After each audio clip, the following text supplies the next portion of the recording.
Okay, let's get into this one right here. Well, people around social media are starting to blame SGA for them being down 2-1 or 1-2, however you look at it. People on social media is starting to blame SGA. I mean, what do you want from the guy? You see the numbers that he's putting up, all-time historic numbers. And to me, I don't think they're really empty stats. Okay, the first game, he didn't put up no empty stats. The second game, they weren't empty stats. Okay?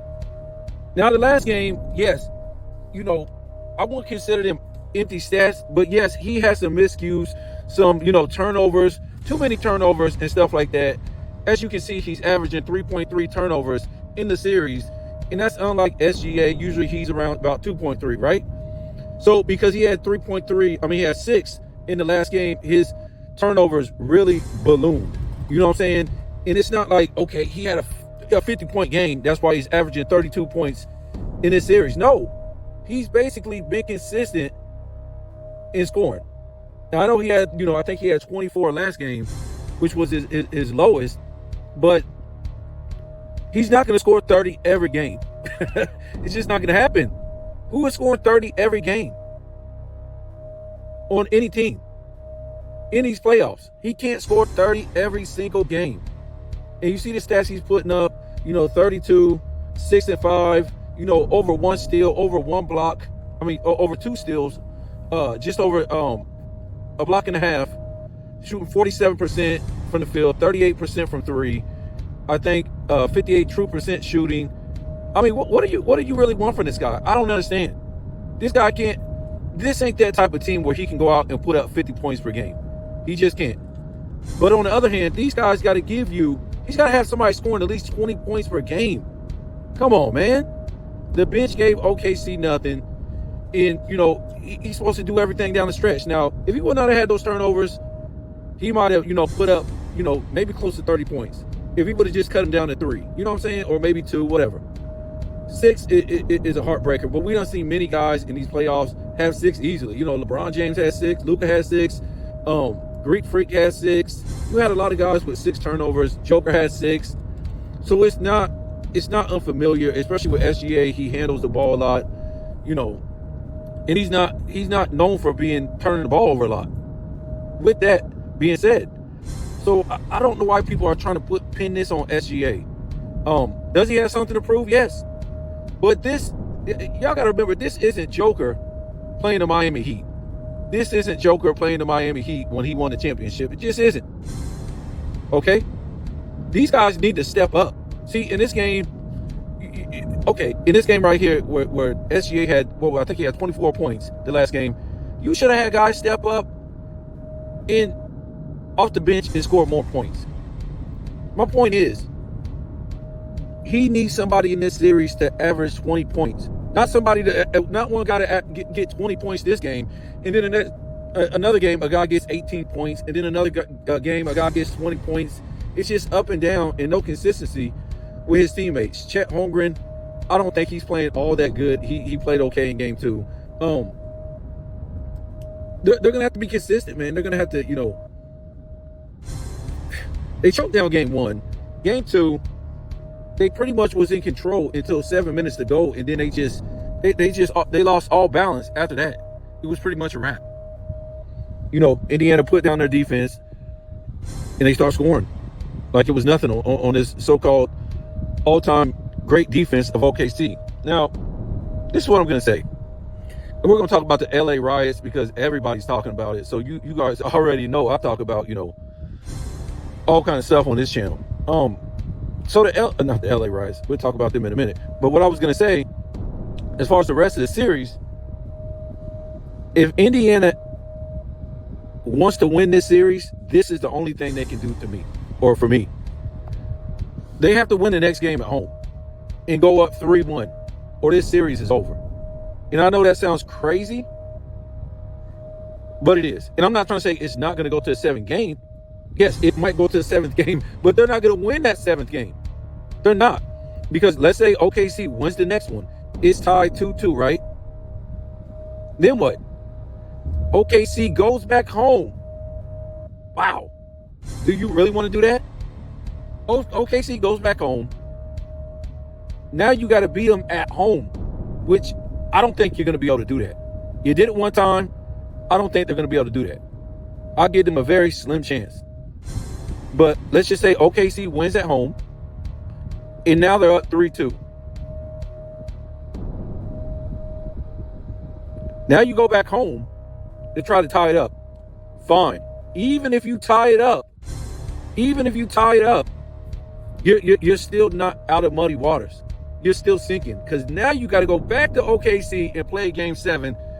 Indiana's not going to win that Game 7. They're not going to win that Game 7.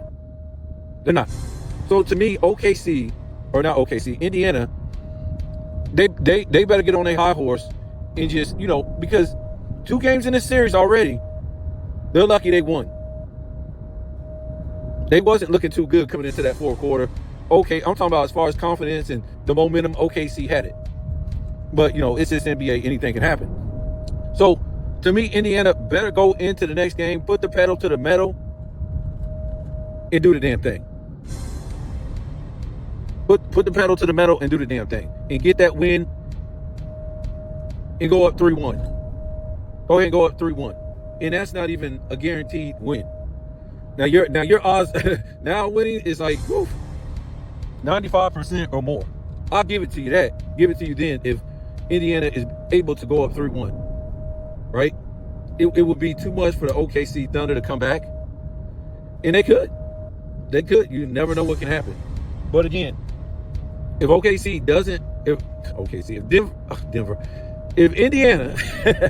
Indiana doesn't win this next game, they're finished.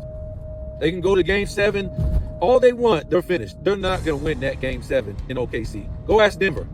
Ask Denver what happened. Too much. Too much. And let me say this. So if we go to a Game 7, we're stretching this all the way out to June 22nd. What an embarrassment by the NBA. An embarrassment by Adam Silver. Just an embarrassment. June 22nd, and I'll tell you why he's stretching these games out. I'll tell you why they're stretching, because they want to promote the WNBA. If you notice, when you're watching the game, you'll see the upcoming schedule, and the WNBA is always in it.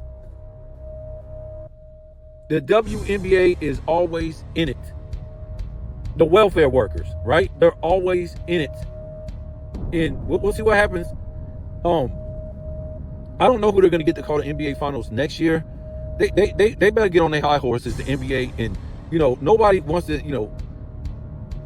why they're trying to affiliate the NBA straight rainbow affiliation type of thing, I don't know. But it's going to get to the point to where I'm not even going to care about the NBA no more. These guys can have channels and talk about the NBA. But to me, the thing is, when they're trying to do this stuff undercover, I'm not down with it.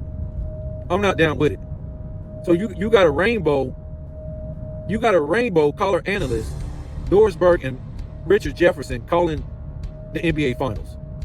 This thing used to be prestige back in the day. Now it's whatever. In the days between games, it's just like I said, it killed it for me. I'm not watching this. If it goes to if we get an elimination game or we get Game 7, okay, I'll watch it. But I'm not going to watch it next game. I didn't watch it the last game. I'm not going to watch it. I'm not supporting the NBA's antics. That's all it is. The media really hasn't been talking about this like they should. Nobody knows what's going on why the media isn't talking about this as they should. And that's about it, folks. I mean, I'm just disappointed. I thought this would be, to me, this is supposed to be an all-time legendary great team, OKC Thunder, and they're really not getting a pub. It's been turned into an NBA playoffs, or not playoffs too, but NBA Finals about what LeBron James is saying. Well, LeBron James is basically saying the same things that he said before. And I think, aren't we just going in a circle, right? Because the newest thing is about LeBron James doesn't have a bag. We heard this before. It was another one too. I can't remember what it was that they're talking about now. Oh, the Disney bubble. You had to be what are they saying now? I know what they're saying, but I'm trying to think of the word. Something like you got to be the most focused or something. Basically, the hardest. Let's just say that. The hardest championship of all time. We done heard this before. So basically, nobody's calling this out. They're calling LeBron James out for his same shenanigans because everybody wants to make money. So whatever LeBron says, we got to respond. Whatever LeBron says, we got to respond. What? Okay, but nobody's calling it out that he's basically saying the same stuff that he said with JJ Redick. Now he's saying it with Steve Nash. How dumb is this? The NBA is this bad. It's this awful that not only are we continuing to talk about a 4-6 loser with no basketball skills on a high level that basically cheated to get where he's at, supposedly, using stuff that he's not supposed to. Why, folks? And we talked about this the other day that, and they didn't want to give my video no pub this morning because it was so good YouTube didn't want it on there. But it's the truth. LeBron James is the greatest businessman of all time. So they didn't want to put my video up there because I called everybody out. Nobody can eat unless they say LeBron James' name on their video. Nobody. That's basically where all the food is. Every time LeBron is saying something, that everybody has to respond. And I said, this guy will never go away until we stop responding. But nobody will stop responding because everybody wants to eat. Nevertheless, that's the new thing. And it's going to, look, folks, you can only say certain things so many times. But now this guy is saying the same thing in different words. It's crazy. The NBA is sad, folks. I apologize to you young people. I really do, because we never seen none of these shenanigans. And you know what I'm saying? This is, you can probably see why the NBA is like it is. And how much money is Adam Silver getting put in his pocket by Unclutch Sports? To not even talk about the finals, to play these, have all these days in between so everybody can be talking about LeBron James. The NBA is finished, guys. It's finished. It'll never get back to what it used to be. So let me tell you what. So next year, when Michael Jordan comes and you got Charles Barkley and all these guys supposedly going to ESPN, so what, they're going to keep talking about LeBron James and his son? Huh? Just the saddest thing you ever seen, folks. I keep trying to say, this guy's career is over. This is year 22 going into, it's over. This guy made his run in the 210s in his prime, failed, melted down, choked, built his super teams. It was over in the 210s. But yet we talk about this guy like his career is like halfway through it. Like he's 6 years into it, 7 years into it, 10 years into it. It's over. It's over. But guess what? Nobody can eat unless they say LeBron James' name. Yep. So let's get into this. Let's get into the LA riots. Man, it's a lot of stuff going on here, if you notice, right? So yes, the LA riots are real, but it's a lot of fakery going on in these LA riots. Now you have, because this AI deepfake is so crazy that, I was telling you guys about all these AI deepfake podcasts that everybody has now. The Kevin Garnett, Paul Pierce, the LeBron James AI deepfake podcast, Stephen A. Smith AI deepfake podcast, First Take AI deepfake podcast, what's his name? Joe Rogan AI deepfake podcast. It just goes on and on. It's just not celebrities. It's regular people. And it's not illegal. But what I'm trying to tell you is they don't have to be there. All they have to do is get a programmer, or not a programmer, just get somebody, an editor, whatever you want to call it, to write the script for them into the computer, into the AI script. And that's it. The AI knows your face, knows your gestures, everything like that. So it'll just, just do what you want. And now in the LA riots, you don't even know what's real because you have people deep faking the LA riots. Things that really didn't happen in the riots. Yep. So we don't know what's real. And we were warned about this about 2 years ago about this AI. How it's going to get out of control. And it could be good, but it could be bad. It could be really bad. We don't know what's real anymore. That's coming across social media. Will they have to just cut this thing off? Get rid of YouTube, get rid of, Instagram and all this stuff. And that's it. get back to reality, because now we're living out of reality. We're lying. We're lying about, doing things, about saying things. And I was wondering, I'm like, well, how is all these basketball players, especially during the season, doing podcasts? So we know now. We know now how they're doing it. AI deepfake, they're not even there.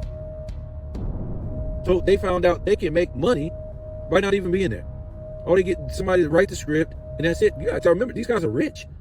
So it's easy work for them. All they do is hand over the money, that's it. And somebody can write the script.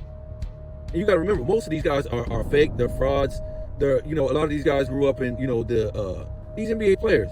They grew up middle class, suburbia, AAU, and I'm not just talking about the, this era in the 2020s. I'm talking about the 2010s, the 2000s. None of these dudes is these gangsters that they act like. The Zach Randolphs and the, what do you call it? The Kevin Garnett's and all this stuff. Most of these dudes just studio gangsters, man. They figure they have to act a certain way for their audience. And who's going to watch their audience? It's going to be young people, right? So it's not going to be older people. So they got to portray an image and put on a facade, of somebody that they're really not. And I hate to tell the truth, but that's just the way it is. These aren't only, Ja Morant's in this era, but it was these dudes are Ja Morant's back in the 2000s. Now, was the 2000s more tough? Yeah, but there were actually Ja Morant's back then too. Yeah. So not like now. Now it's out of control. Right? Back then, it was just like, you had dudes from the streets, dudes from the hood. The black communities weren't gentrified like that back then. In the 2000s, especially the early 2000s and in the 90s. But a lot of your basketball players did come from middle class neighborhoods and AAU backgrounds. When we say AAU, it started to get big in the late 90s. That's when AAU, Kevin Garnett came in, mid 90s. All these dudes, Isaiah Ryder, Kobe Bryant went to AAU. All these type of dudes grew up middle class, didn't grow up in the projects and stuff. Now you did have some basketball players that did grow up in the hood and stuff like that. I ain't gonna say all of them. The Derrick Roses and the what do you call I can't remember his name right now. But yeah, a lot of these guys did come from the projects, did come from the hood, but a lot of them didn't. But today, it's just like straight AAU suburbia black kids in the NBA in the 2020s and much of the 2010s too. So that's what I call them. And more black children grow up in the suburbs than in the city, in the inner city these days. I said more. I didn't say all. I said more. Black people are being pushed out of the city, out of the inner city. The inner cities are being built up so immigrants and white people can live there now, because they didn't want to. They didn't want to put no money into the inner city back in the day. They didn't want to.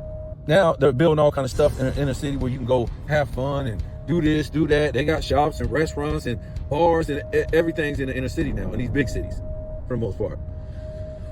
So anyway, let's go ahead and get off of that. But that's just the whole AI thing now. These guys they see that they can make money. We'll see. They've been making a lot of money off this AI deepfake podcast, these NBA players, past NBA players.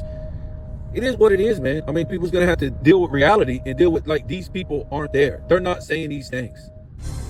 Now, is there approval? Yes. They're getting paid off of this.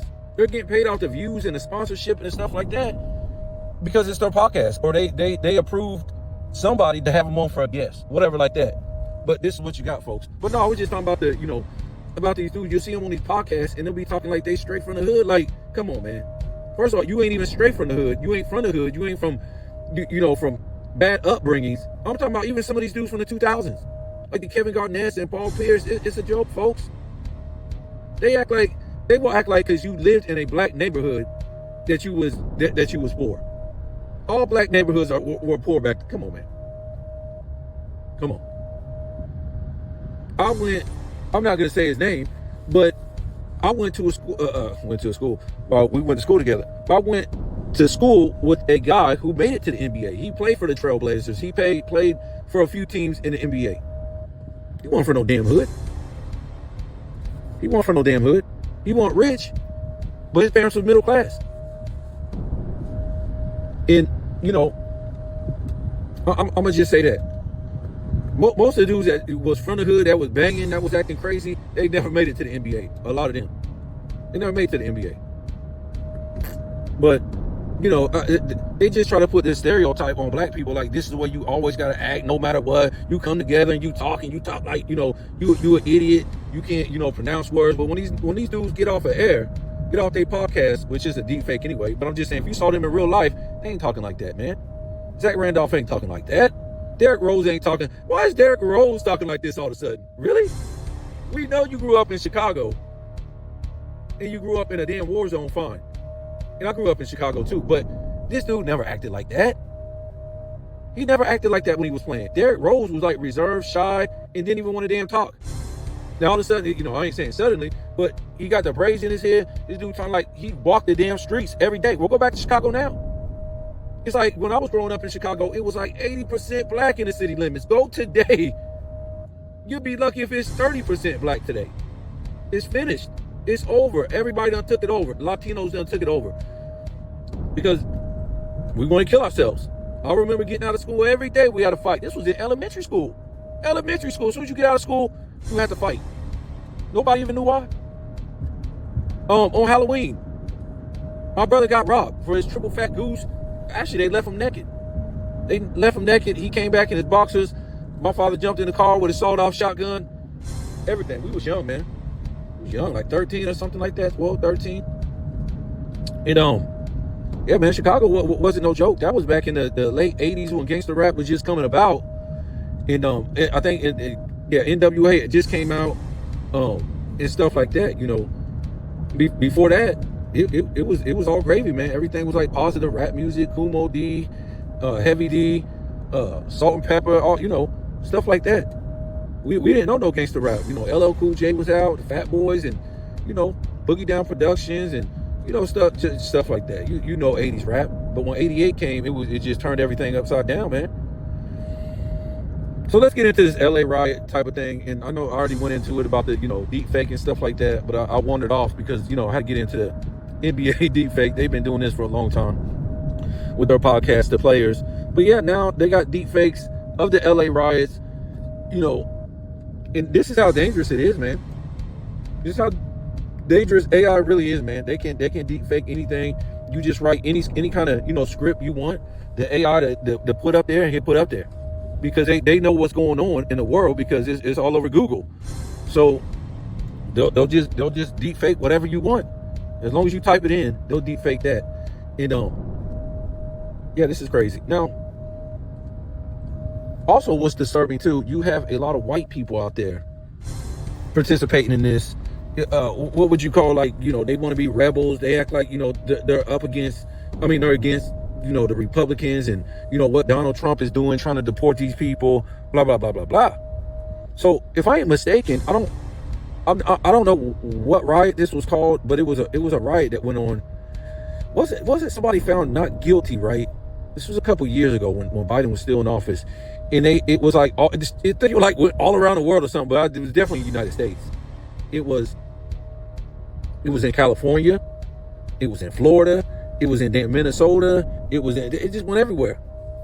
They did it in New York. Remember that one in New York? They went to New York and rioted. It was just like a big thing. I think somebody got found guilty. A cop got found not guilty or something. So it was just like a nationwide riot. That's what it was. And when they start looking into it, who was out there looting? It was all these white people. They was out there looting. And they had nothing really to do with it because nothing happened to them. But they just jumped in. They was the ones doing all the loot. I ain't gonna say they were solely the ones, but people were shocked once they put out the video and saw white people out there looting and egging a lot of stuff on. So if you look at these riots, you see white people out there egging this stuff on. I don't know, man. This is what I'm gonna tell you about immigration. Immigration has just got out of control in this country. And as you go around and you see all these people working at these blue collar jobs, whether it's road work, construction, now all in the restaurants, they run the restaurants in the back, cooks and prep cooks, and just any kind of blue collar job. You got all these illegal immigrants doing these jobs. Of course, farming, all of it. And how they're getting hired is amazing to me, because they're not supposed to even be working without a social security number or a work number. But yet these people are working by the millions, and these companies are not getting fined for what they're doing.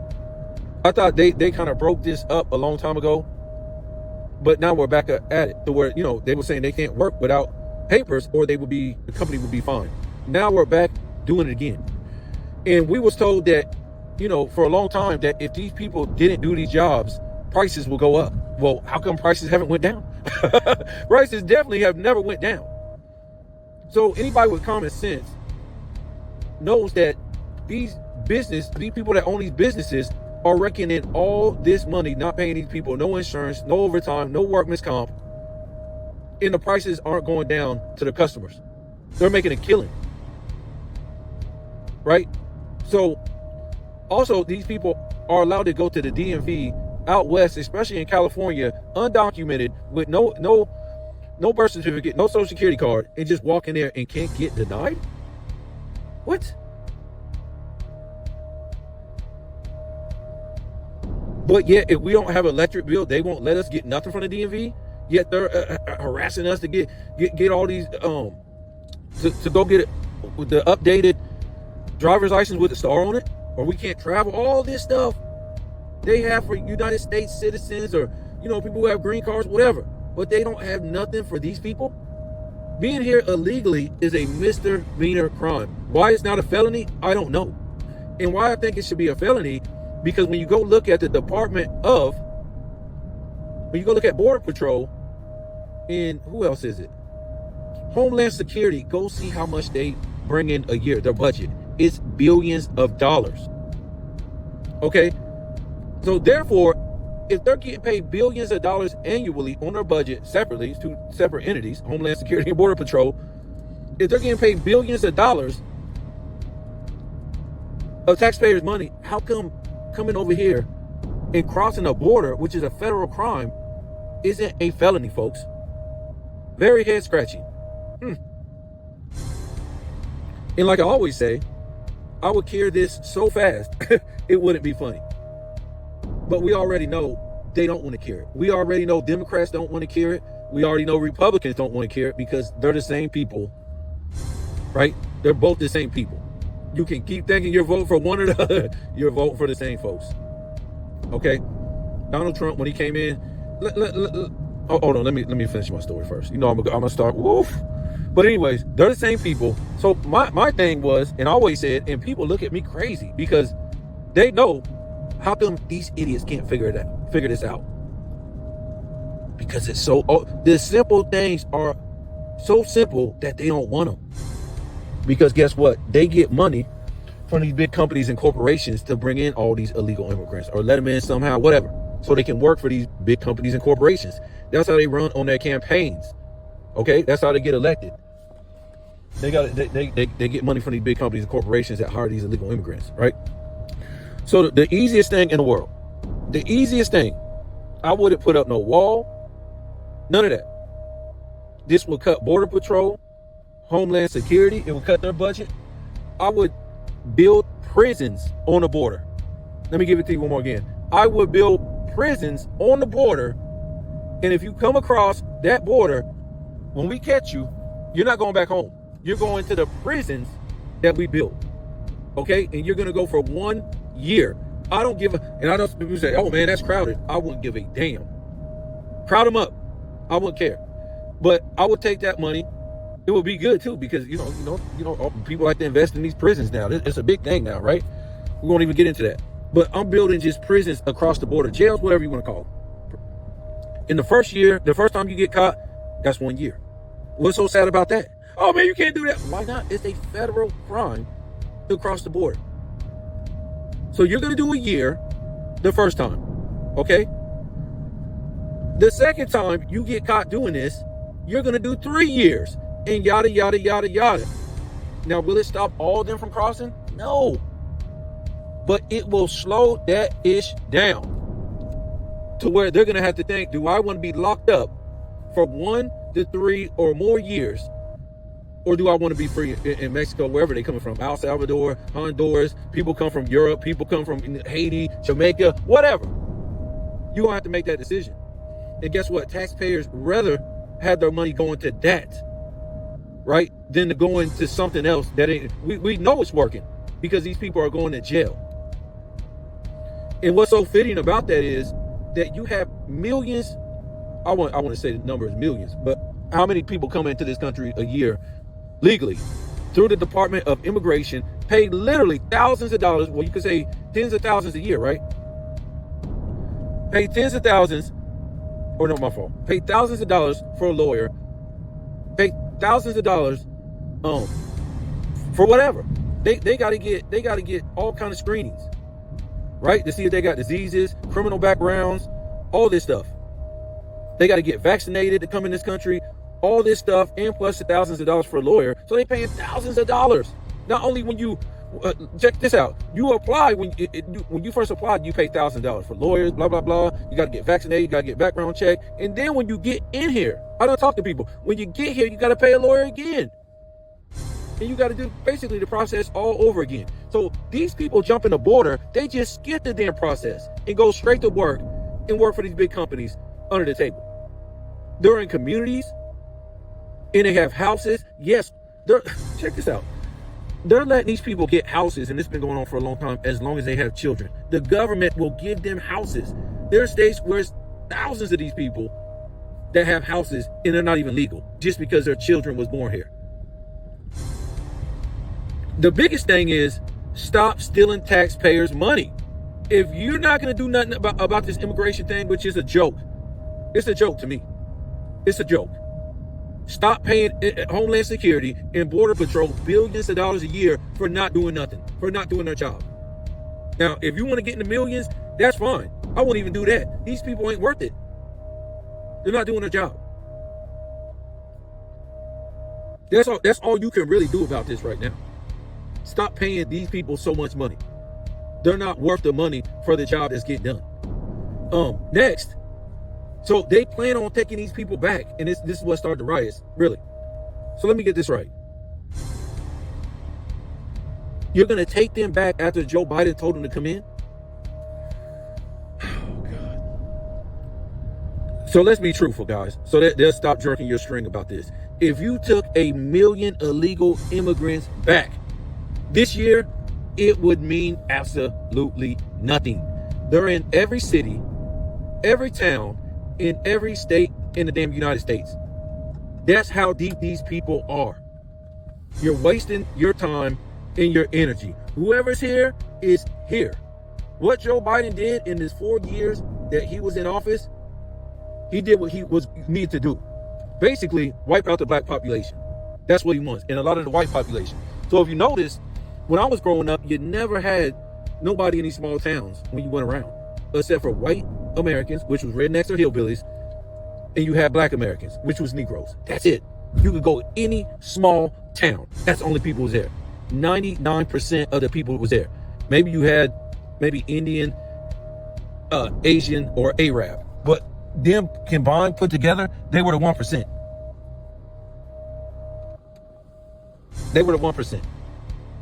And maybe they owned a 7-Eleven or whatever, gas station, whatever. I'm talking about in the 60s, the 70s, the 80s, and the 90s.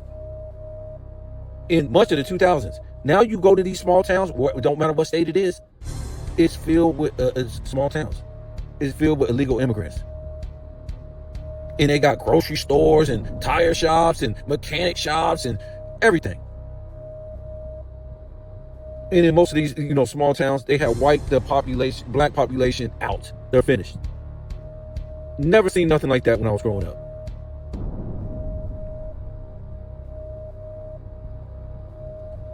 And to most people, it's all been a big plan to get black people. I never thought I would see this ever in my life. That you would have all the. So how are they here if they're illegally? I went to New York City last year and I could not believe it. No, this was about maybe 4 years ago. And these illegal immigrants were running New York City. I went last year. I could not believe it, folks. These illegal immigrant Central Americans were running that city in all the blue collar work. This is what Martin Luther King got. This is what he brought you. Congratulations. That's all I can say about that, because Malcolm X was against it. You gotta remember, in 1970, LA was 70% black. Today it's 20% black. Black people are getting wiped off black foundational Americans. They're getting white Americans. You're getting wiped off the map.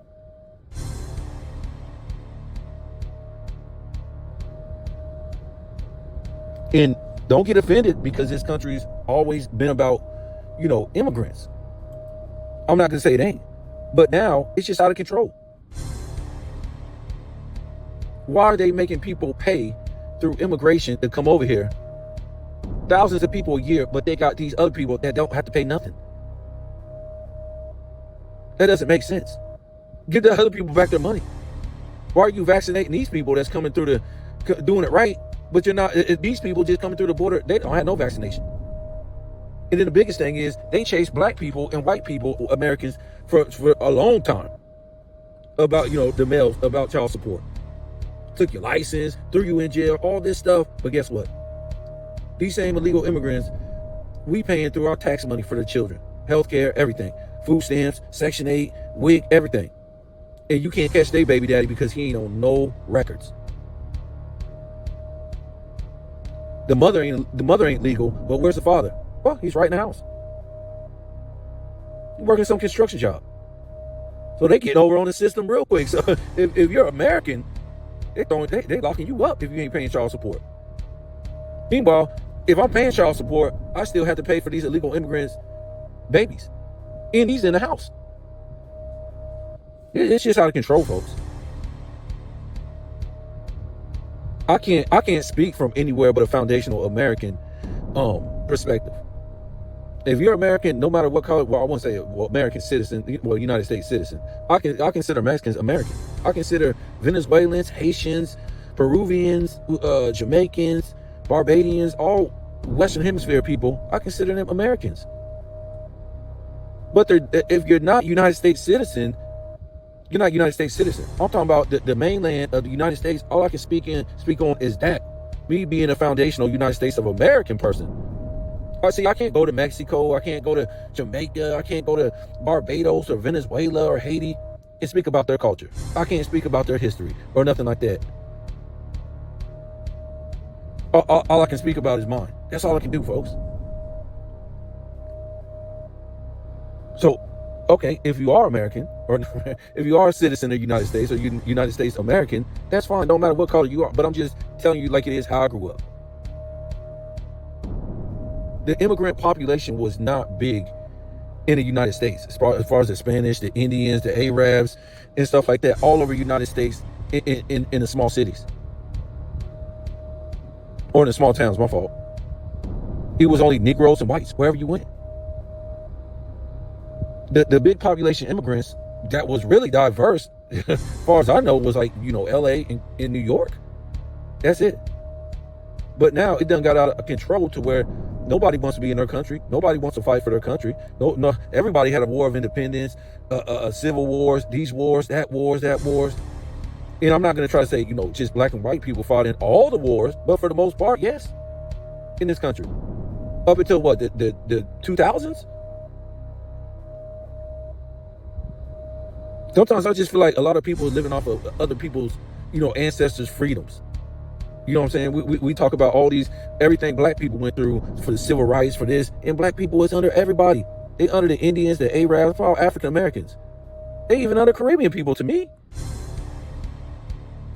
And I'm not trying to blame anybody. I'm not trying to blame Indians, Arabs, Spanish, none of them.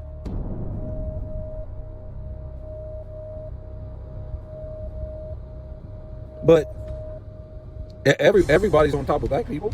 Don't wipe out their communities. Done got ahead of them. And black people were supposed to be the slaves. So where's African Americans? They were supposed to be slaves of this country. Where's the reparations?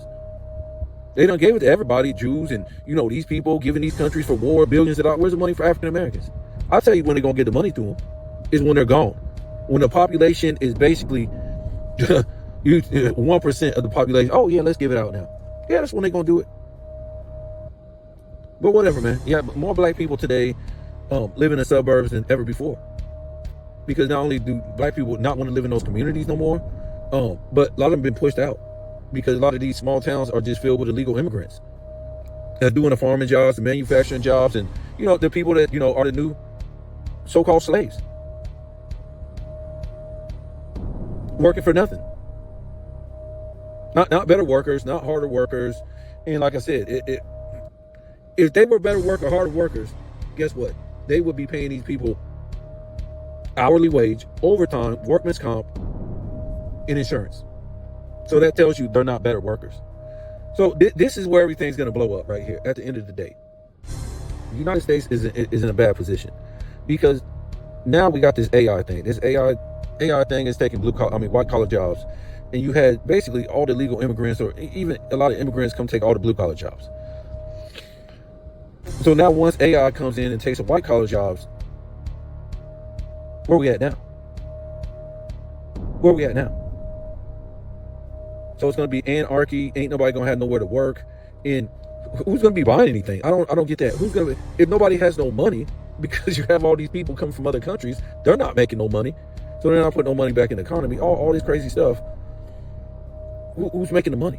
And if nobody has a job now, who's going to be spending money? I don't understand. It's beyond me, man. And again, no offense to anybody, because I'm going to tell you what, if I'm starving over there and I can come over here and support my family, jump the border, whatever, and that happens to me, I'm going to do it too.